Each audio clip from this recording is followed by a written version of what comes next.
رب اشرح لي صدري ويسر لي أمري واحلل عقدة من لساني يفقه قولي۔ اللہ تعالیٰ کی بے پایہ حمد و ثنا، اس کی تعریف، اس کی تقدیس، اس کی توحید کا اعلان اور اس کی نعمتوں کا اظہار۔ درود و سلام ہو آقا نامدار، در یتیم، رؤوف الرحیم محمد الرسول اللہ صلی اللہ علیہ وسلم کی ذات گرامی پر، اور اللہ کی رحمتیں نازل ہوں صحابہ کرام پر، تابعین پر، ائمہ دین، فقہاء کرام، مجاہدین اسلام اور اولیاء اعظام پر۔ عالم اسلام کی ایک ممتاز اور نمایاں شخصیت سیدنا معاویہ رضی اللہ تعالیٰ عنہ، نبی کریم صلی اللہ علیہ وسلم سے ان کا رشتہ یہ تھا کہ وہ نبی کریم صلی اللہ علیہ وسلم کے برادر نسبتی تھے۔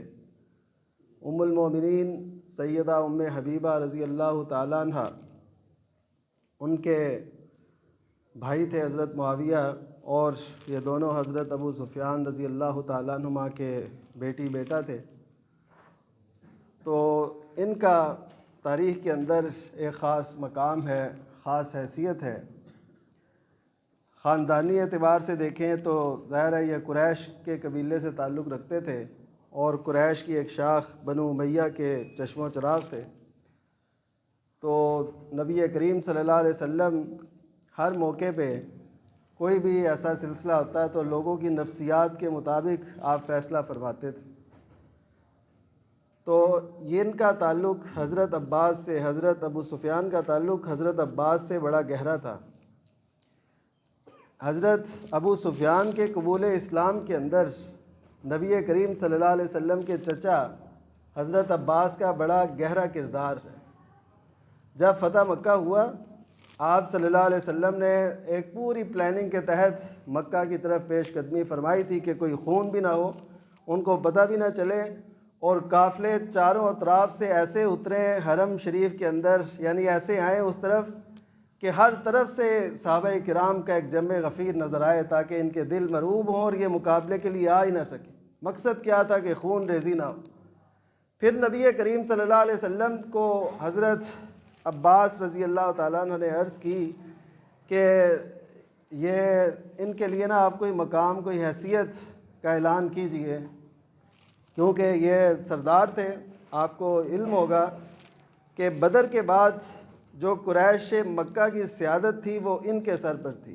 وہ ٹھیک ہے کافر تھے اس وقت، تو پوری سیادت قیادت ظاہر ہے کسی اہل کے سپرد کی جاتی ہے، تو وہ چونکہ یہ سردار چلے آ رہے تھے، لیکن ان کے اندر وہ ابو جہل والا گھٹیا پن وہ نہیں تھا، وہ ابو لہب والی کوئی چیز نہیں تھی۔ یہ کافر تھے، یہ منکر تھے، یہ مقابلے میں آتے تھے۔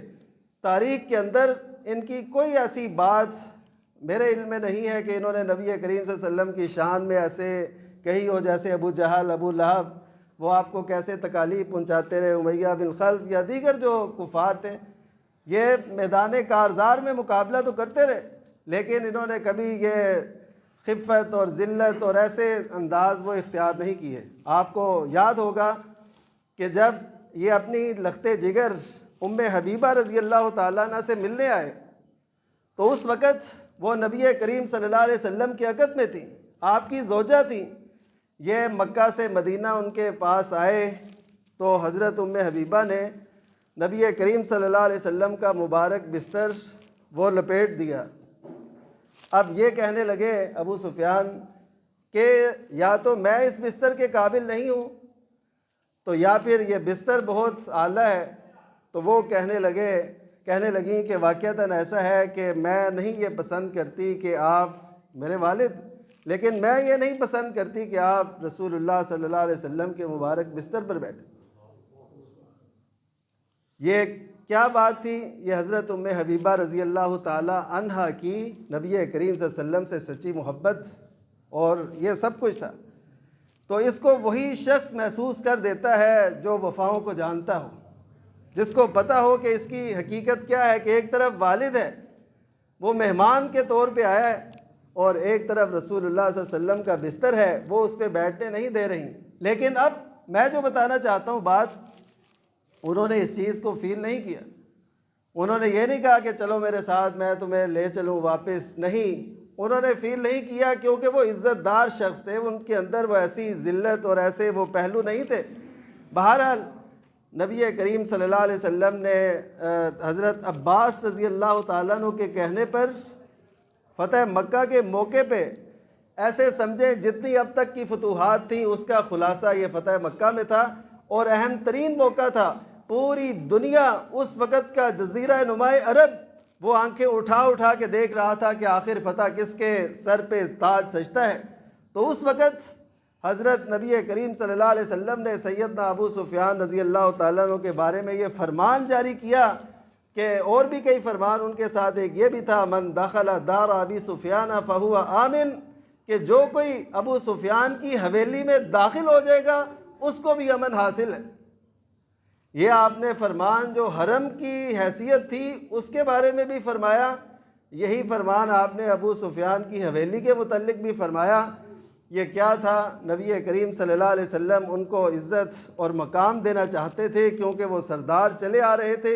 آپ نے یہ ان کی حیثیت کو جان کے ان کی نفسیات کے مطابق حضرت عباس سے کہنے پر ان کو یہ اعزاز بخشا.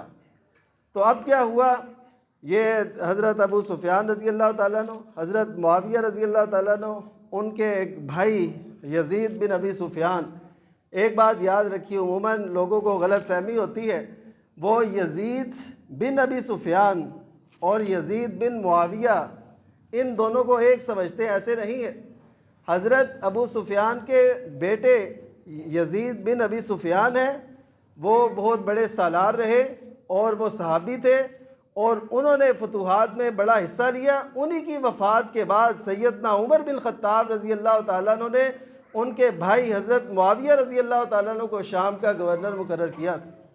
اور اگر سیدنا معاویہ رضی اللہ تعالیٰ عنہ کی حیثیت کے لیے ہم یہی ایک بات دیکھ لیں کہ سیدنا عمر نے انہیں اپنے عہد کے اندر یہ ذمہ داری سونپی تھی، عامل بنایا تھا، تو یہ بھی ان کی شان سے کچھ کم نہیں ہے. یعنی اس سے بہت پتہ چلتا ہے کہ سیدنا معاویہ کی شخصیت کیا ہوگی.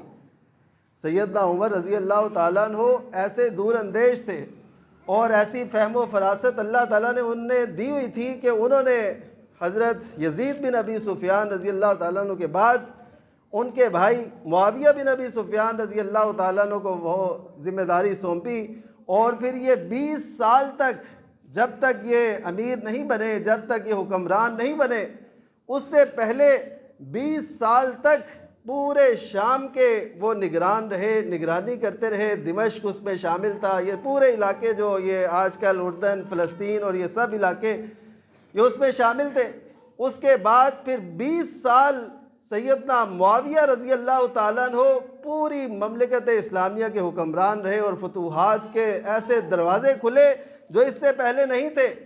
اور یہ بات عرض کرتا چلوں کہ نبی کریم صلی اللہ علیہ وسلم نے حضرت ام حرام بنت ملحان رضی اللہ تعالیٰ عنہ، یہ ام حرام رضی اللہ تعالیٰ عنہ کون تھی؟ حضرت ام سلیم جو حضرت انس رضی اللہ تعالیٰ عنہ کی والدہ تھیں، ان کی یہ بہن تھیں. وہ تھی یہ تھی ام حرام بنت ملحان، وہ تھی ام سلیم بنت ملحان. تو نبی کریم صلی اللہ علیہ وسلم ان کے ہاں تشریف لے جایا کرتے تھے، قباء میں ان کی رہائش تھی. تو ایک دن آپ آرام فرما رہے تھے تو آپ جب اٹھے تو آپ مسکرا رہے تھے. اس وقت نبی کریم صلی اللہ علیہ وسلم سے عرض کی گئی، یعنی آپ کی کوئی بھی حالت، کوئی بھی کیفیت، کوئی بھی غصہ، کوئی بھی خوشی، کوئی بھی آپ کا طرز عمل دیکھ کے صحابہ کرام جاننے کی کوشش کرتے تھے آخر وجہ کیا ہے. تو جب آپ کو ایسے مسکراتے ہوئے دیکھا تو انہوں نے عرض کی کہ اللہ کے رسول کے آپ کے مسکراہٹ کی، آپ کے مسکرانے کی وجہ کیا؟ آپ نے فرمایا کہ مجھے میرے سامنے ایک منظر پیش کیا گیا ہے کہ میری امت کے کچھ لوگ اس سمندر کی سطح پہ وہ ایسے جنگ کریں گے، یعنی اس طرح جنگ کرنے کے لیے جائیں گے جس طرح بادشاہ اپنے تختوں پر بیٹھے ہوتے ہیں. مثل الملوک علی الاسرہ، یہ صحیح بخاری کی روایت ہے. اب ان کی خواہش کیا ہوئی؟ ایک مومن کی خواہش کیا ہو سکتی ہے، مومنہ کی خواہش کیا ہو سکتی ہے؟ انہوں نے عرض کی، اے اللہ کے رسول، آپ دعا کیجئے کہ اللہ تعالیٰ مجھے ان میں شامل فرما لے۔ یہ پیش گوئی نبی کریم صلی اللہ علیہ وسلم نے دی۔ کہنے والی کون ہے؟ وہ جو نبی کریم صلی اللہ علیہ وسلم سے اتنا پیار کرتی تھی کہ نبی کریم صلی اللہ علیہ وسلم ان کے گھر جایا کرتے تھے۔ آپ اگر کسی اپنے عزیز کے گھر زیادہ تر جاتے ہیں، اور جب بھی آپ جاتے تھے کھانا بھی وہاں تناول فرماتے اور ان کے پاس رہتے تھے، اتنی محبت اور چاہت اور نبی کریم صلی اللہ علیہ وسلم کی قدر کرتی تھی، اور نبی کریم صلی اللہ علیہ وسلم کی رضائی خالہ بھی لگتی تھی۔ آپ صلی اللہ علیہ وسلم اسی لیے ان کے ہاں اتنا جایا کرتے تھے، کیونکہ ایک مقدس رشتہ بھی تھا۔ تو نبی کریم صلی اللہ علیہ وسلم نے یہ پیش گوئی فرمائی، تو پھر آپ تھوڑی دیر پھر آرام کیا، اس کے بعد آپ نے پھر ایسا ہی اظہار فرمایا۔ تو یہ کہنے لگی کہ آپ یہ بھی دعا کریں اللہ مجھے ان میں بھی شامل فرمائے۔ تو نبی کریم صلی اللہ علیہ وسلم نے فرمایا کہ تو پہلوں میں سے ہوگی، یعنی پہلا جو گروپ میں نے جس کے متعلق پیش گوئی دی تو ان میں سے ہوگی۔ اور تاریخ گواہ ہے، وہ اسی جنگ کے اندر، یعنی یہ پہلا جو سفر تھا، اس میں جب سمندر پار کر کے اتری تو ان کو اپنی سواری سے وہ ٹھوکر لگی، سواری کو یہ نیچے گری اور وہیں ان کی شہادت واقع ہو گئی۔ اور نبی کریم صلی اللہ علیہ وسلم کی وہ پیش گوئی پوری ہوئی کہ تو انتی من الاولین، تو پہلے گروپ میں سے ہوگی، اور واقعتاً وہ اسی میں شہادت سے ہمکنار ہو جاتی ہیں۔ تو یہ نبی کریم صلی اللہ علیہ وسلم کی یہ پیش گوئی کس کے دور میں پوری ہوئی؟ سیدنا معاویہ رضی اللہ تعالیٰ عنہ کے دور میں۔ اب مجھے بتائیے کہ اگر ان کی حکومت، ان کا اقتدار وہ اللہ تعالیٰ کو پسند نہیں ہوتا تو نبی کریم صلی اللہ علیہ وسلم کی ایسی پیش گوئیاں وہ اس طریقے سے کیسے پوری ہو رہی ہیں، جن کے بارے میں حرام رضی اللہ تعالیٰ عنہ جیسی شخصیت یہ دعا کر رہی ہیں اللہ مجھے ان میں شامل فرما۔ بخاری شریف اٹھا کے دیکھیے، وہاں پہ لکھا ہوا ہے کہ یہ جو واقعہ پیش آیا یہ سیدنا معاویہ رضی اللہ تعالیٰ عنہ کے عہد میں پیش آیا، اور واقعی انہوں نے امیر البحر، یعنی جو ایسے سمجھے اس دور کی بحریہ تھی، اس کی بنیاد ڈالنے والے وہ سیدنا معاویہ رضی اللہ تعالیٰ عنہ تھے۔ آج کتنی سلطنتیں جو اسلام کے نام سے وجود میں آئی ہیں اور قائم ہیں، ان میں بہت سا کردار سیدنا معاویہ رضی اللہ تعالیٰ عنہ کی ان فتوحات کا ہے جو ان کے عہد میں ہوئی۔ ان ساری باتوں کو ایک طرف رکھتے ہوئے صرف یہ کہنا کہ سیدنا معاویہ رضی اللہ تعالیٰ عنہ نے حضرت علی رضی اللہ تعالیٰ عنہ سے کی خلافت پہ بیعت نہیں کی تھی، تو انہوں نے مقابلہ آرائی کی، انہوں نے محاذ آرائی کی، تو ہم اس موضوع کو نہ اس سے پہلے کبھی ڈسکس کرتے ہیں نہ آج کریں گے، نہ ہمیں اجازت ہے۔ سلف صالحین نبی کریم صلی اللہ علیہ وسلم کے فرمان کی روشنی میں ان فتنوں سے محفوظ رہے۔ یہ جو فتنے عہد صحابہ میں کھڑے ہوئے، آپ نے اس دور کے اندر بھی کسی کا ساتھ دینے کا حکم نہیں فرمایا تھا، آپ نے ہمیشہ کنارہ کش رہنے کی تعلیم دی۔ سیدنا محمد بن مسلمہ رضی اللہ تعالیٰ عنہ، میں ایک صرف واقعہ اس حوالے سے عرض کرتا ہوں کہ ان کے پاس یہ پیغام پہنچا سیدنا علی رضی اللہ تعالیٰ عنہ کی طرف سے کہ ساتھ دیں، تو وہ کہنے لگے کہ آپ کے چچا کے صاحبزادے، حضرت علی کے چچا کے صاحبزادے کون تھے بتائیے؟ نبی کریم صلی اللہ علیہ وسلم۔ تو نبی کریم صلی اللہ علیہ وسلم نے مجھے یہ نصیحت کی تھی کہ قاتل بہی، مجھے یہ عطا کی تھی تلوار، اور ساتھ فرمایا تھا قاتل بہی ما قوتل العدو، اس سے اس وقت تک لڑنا، یعنی تلوار کے ذریعے سے اس وقت تک تم دشمن سے برسر پیکار رہنا جب دشمن سے مقابلہ ہو۔ تو جب مسلمانوں کا آپس میں کوئی ایسا معاملہ بن جائے تو اس تلوار کو پتھر پہ مار کے توڑ دینا۔ تو وہ کہنے لگے کہ میں ایسا نہیں کر سکتا۔ اب مجھے بتائیے نبی کریم صلی اللہ علیہ وسلم کی اس قدر واضح حدیث، اور اس بارے میں پورا ایک چیپٹر ہے، پورا باب ہے، 2-3 قسطوں میں میگزین کے اندر یہ میرا آرٹیکل چھپ بھی رہا ہے، جس کے اندر یہ بتائی گئی ہے بات کہ حضرت معاویہ حضرت علی رضی اللہ تعالیٰ عنہ کی جو باہمی ایک کشاکش تھی وہ کسی بھی نوعیت کی تھی، اس بارے میں نبی کریم صلی اللہ علیہ وسلم کی ہدایات کیا تھی، اس بارے میں ہمیں کیا سوچ اور فکر رکھنی چاہیے۔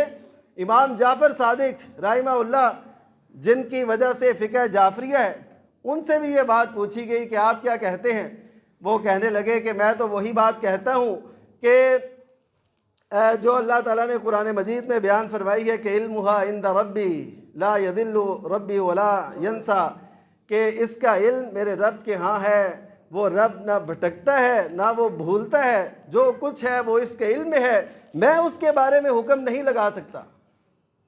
تو صرف اس ایک وجہ سے، اور اس کا معاملہ کیسے بنا اور کیسے ہوا یہ تقریباً سب لوگوں کو پتہ ہے، وہ جانتے ہیں، لیکن ہم صحابہ کرام رضی اللہ عنہم کے متعلق، وہ اہل بیت کے چشم و چراغ ہوں، وہ نبی کریم صلی اللہ علیہ وسلم کے خانوادے کے بنو ہاشم کے چشم و چراغ ہوں، وہ بنو امیہ سے تعلق رکھتے ہوں، جب وہ اسلام کے آنگن میں آ جاتے ہیں تو ہمارے سر کا تاج ہے، ہم یہ نہیں دیکھتے کہ ان کا تعلق کس سے تھا۔ اور میں آپ کو یہ بتاتا چلوں کہ یہ بنو امیہ کے خلاف ایک باقاعدہ زہر افشانی تاریخ کے اندر بھی موجود ہے اور آج بھی موجود ہے۔ میں نے ایک کیسٹ سنی، یہ جو نعت خانوں کی کیسٹ ہوتی ہے، وہ اس میں کہہ رہا ہے باقاعدہ، آپ دیکھیں کہ کیسٹ جو باقاعدہ ریلیز ہوتی ہے اس میں کوئی باتیں ہوتی ہیں، کوئی تحقیق ہوتی ہے، کوئی بات، تو وہ کیا کیسٹ میں کہہ رہا تھا، وہ کوئی نعت پڑھ رہا تھا، ساتھ اس نے یہ بات بھی کہی کہ حضرت بلال رضی اللہ تعالیٰ عنہ کی شان، وہ کہتا ہے کہ جب بنو امیہ نے حضرت بلال پہ ظلم کیا، حالانکہ بنو امیہ نے ظلم نہیں کیا تھا، وہ تو امیہ بن خلف ایک شخص تھا، اس نے ظلم کیا تھا، اور اللہ تعالیٰ نے اس کو حضرت بلال رضی اللہ تعالیٰ عنہ کے ہاتھوں ہی سے جنگ کے اندر اس کو نشان عبرت بنایا تھا۔ تو مقصد یہ ہے کہ ایسے ہم سنی سنائی باتیں، نہ پتہ کہ امیہ کون ہے، نہ یہ پتہ کہ بنو امیہ کون ہے اور کیا ان کا تعلق تھا اسلام کے لیے، ان کی کیا خدمات تھیں، 20 سال تک وہ حکمران رہے ان کی ماتحتی کے اندر۔ مجھے بتائیے کہ حضرت حسن رضی اللہ تعالیٰ عنہ نے حضرت معاویہ کی بیعت نہیں کی؟ سب سے پہلے ان کو صلح کی پیشکش کرنے والے وہ سیدنا حسن رضی اللہ تعالیٰ عنہ ہی تھے، انہوں نے یہ پیشکش کی تھی کہ آپ اقتدار لیں، اور انہوں نے باقاعدہ بیعت کی، حضرت حسین رضی اللہ تعالیٰ نے بیعت کی، اور 20 سال تک وہ ان کے ماتحت رہے، کوئی اختلاف، کوئی ایسی چیز وہ پیدا تک نہیں ہوئی، کچھ ایسا نہیں ہوا۔ تو مجھے بتائیے کہ جو لوگ کہتے ہیں کہ یہ جی ایک کشاکش تھی جو چلی آ رہی تھی، اس کو بہت جو ہے مختلف الفاظ سے ہمارے سامنے رکھا جاتا ہے، یہ اقتدار کی ایک جنگ تھی اور ایسے تھا اور ویسے تھا۔ میرے دوستو، نبی کریم صلی اللہ علیہ وسلم کی وہ پیش گوئی جو ساری سیاہ ستہ کے اندر، صحیح بخاری کے اندر، مسلم، مسند احمد، دیگر کتب کے اندر موجود ہے۔ آپ صلی اللہ علیہ وسلم نے حضرت حسن رضی اللہ تعالیٰ عنہ کے متعلق یہ فرمایا تھا کہ ان ابنی ھذا سید، میرا یہ بیٹا سردار ہے، اس کی وجہ سے اللہ تعالیٰ مسلمانوں کے 2 گروہوں کے اندر صلح کروائے گا، مسلمانوں کے 2 بڑے گروہوں کے درمیان صلح کرائے گا۔ اور وہ صلح کیسے ہوئی، وہ نبی کریم صلی اللہ علیہ وسلم کی یہ پیشگوئی کیسے پوری ہوئی، جب حضرت حسن اور حضرت معاویہ رضی اللہ تعالیٰ عنہ کے درمیان صلح ہوئی۔ اس میں جو مختلف صحابہ کرام تھے انہوں نے دونوں طرف سے کردار ادا کیا، اور یہ صلح جو ہے وہ طے ہوئی، اور اس کے بعد حضرت حسن، حضرت حسین رضی اللہ تعالیٰ عنہ اور دیگر سارے صحابہ کرام حضرت معاویہ رضی اللہ تعالیٰ عنہ کی ماتحتی میں رہے 20 سال تک۔ ہم مجھے بتائیے کہ یہاں تو 2-3 سال میں کسی کی نااہلی واضح ہو جاتی ہے، 20 سال تک کسی نے چوں چرا نہیں کی، کوئی کچھ ایسا نہیں ہوا۔ پھر ایسے ہوا کہ جب سیدنا معاویہ رضی اللہ تعالیٰ عنہ اس دنیا سے رخصت ہونے والے تھے، انہوں نے ایک مناسب اقدام کے طور پہ یہ سمجھا کہ اپنے بیٹے کو یہ اقتدار دے دیں۔ اس بارے میں بھی نبی کریم صلی اللہ علیہ وسلم کی پیشگوئی موجود تھی۔ آپ نے یہ فرمایا تھا کہ ایک شخص میرے اس طریقے کو بدلے گا، تو علامہ البانی نے اس روایت کو بیان کیا ہے، اور انہوں نے کہا کہ اس سے مراد یہ ہو سکتا ہے کہ جو نبی کریم صلی اللہ علیہ وسلم کی پیشگوئی تھی کہ میرا طریقہ جو ہوگا اس کو بدلنے والا وہ ایک شخص ہوگا، تو آپ نے صرف اتنی پیشگوئی کی ہے۔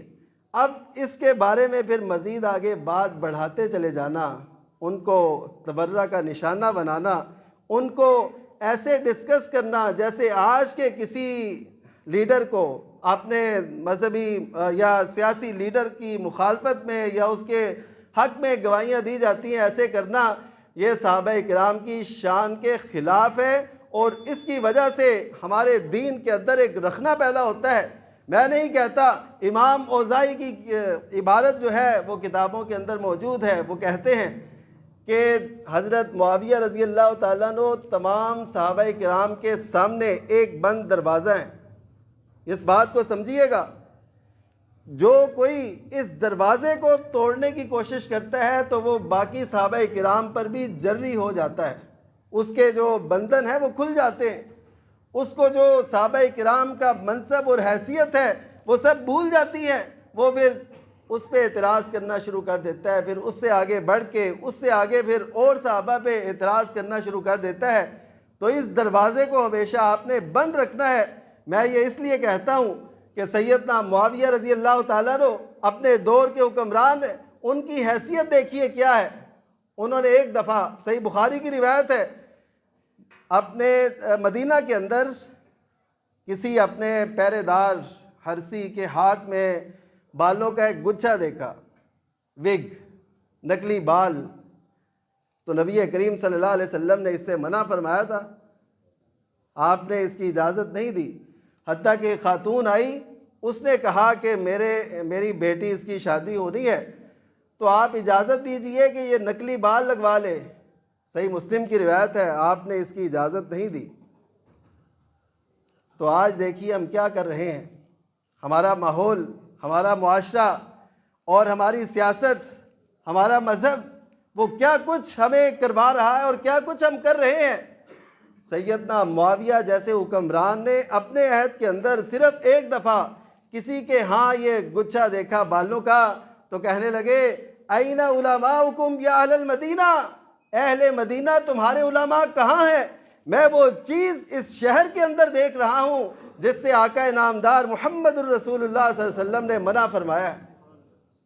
آپ ایسے حکمران کے بارے میں کیا سمجھتے ہیں؟ کیا وہ ایسے ہی آج کے لیڈروں کی طرح کرتے ہوں گے؟ نہیں میرے دوستو، ان کو یہ بات بھی گوارا نہیں تھی کہ نبی کے شہر میں وہ چیز نظر آئے جس سے نبی کریم صلی اللہ علیہ وسلم نے منع فرمایا۔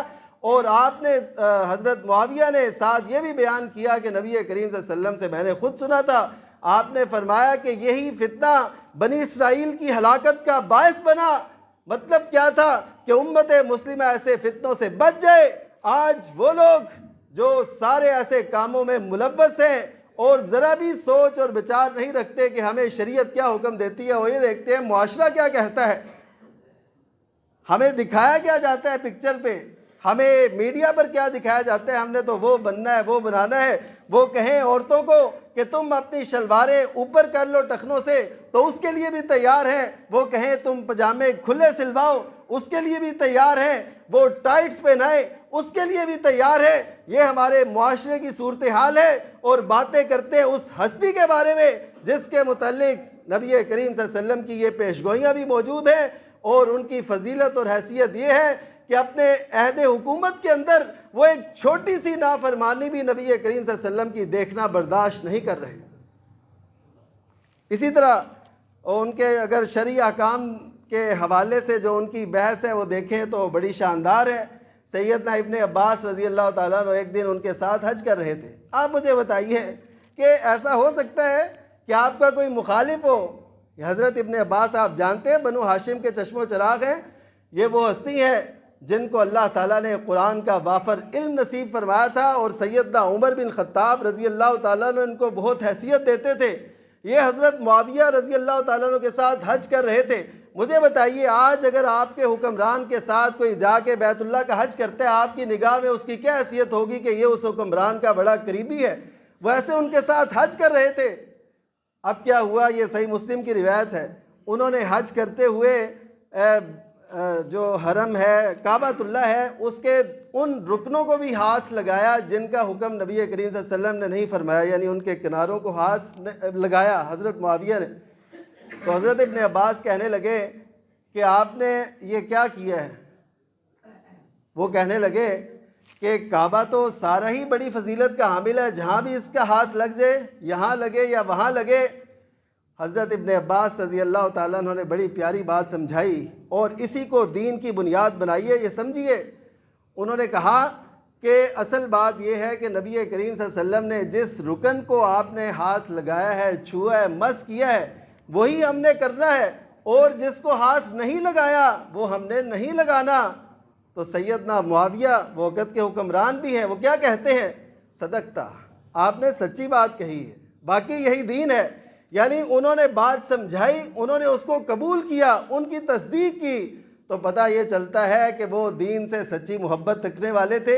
اللہ تعالیٰ نے ان کی وجہ سے اسلام کو عروج دیا، فتوحات ہوئی، اور اس کے بعد جب وہ اس دنیا سے رخصت ہوتے ہیں، قریب ہے رخصت ہونے کے، تو ان کے پاس نبی کریم صلی اللہ علیہ وسلم کا عطا کردہ ایک لباس تھا، تو کہنے لگے کہ مجھے اس میں کفن دینا۔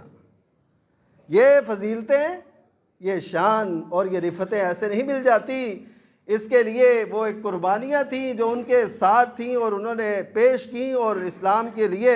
اور اسی طرح ان کے پاس نبی کریم صلی اللہ علیہ وسلم کے جو ناخن اترے ہوئے تھے، ناخن مبارک، وہ ان کے پاس تھے، اور وہ کہنے لگے جب میں اس دنیا سے رخصت ہوں تو یہ ناخن میری آنکھوں پر، میرے ہونٹوں پر رکھ دینا، اور پھر کہنے لگے وَخَلُّوا بَيْنِي وَبَيْنَ أَرْحَمِ الرَّاحِمِينَ، کہ پھر اس کے بعد تم میرے اور ارحم الراحمین کے درمیان سے ہٹ جانا، پھر کیا ہوگی میری حالت، اور کیسے میں اس دنیا سے رخصت ہوں گا اور کیسے ہوگا۔ یعنی اللہ تعالیٰ سے ایسی امید تھی ان کو۔ تو یہ سیدنا معاویہ رضی اللہ تعالیٰ عنہ ہے، جن کو تاریخ کے اندر ایک جان بوجھ کے متنازع حیثیت کے طور پہ پیش کیا جاتا ہے۔ یہ تو بہت کم ہے جو میں اس مختصر سے وقت میں عرض کر چکا۔ اللہ تعالیٰ ہمیں صحابہ کرام کی قدر کی توفیق بخشے۔ اگر ہم ان پہ پہرا نہیں دیں گے تو دین وہ دین نہیں رہے گا جو محمد الرسول اللہ صلی اللہ علیہ وسلم لے کے آئے تھے۔ آپ دیکھ لیں، جنہوں نے صحابہ کو نہیں مانا ان کا وہ دین نہیں ہے، ان کی وہ خوشی نہیں ہے جو نبی کریم صلی اللہ علیہ وسلم نے فرمائی تھی، ان کا وہ غم نہیں ہے جو نبی کریم صلی اللہ علیہ وسلم نے فرمایا تھا۔ ان کا اپنا دین ہے، اپنی حیثیت اور سب کچھ، اور وہ اسی کو لے کے امت مسلمہ کے سچے جانثاروں کے درمیان بھی صحابہ کرام کو ایک متنازع حیثیت کے طور پہ پیش کرنا چاہتے ہیں۔ ہم نے کبھی اس کو قبول نہیں کرنا۔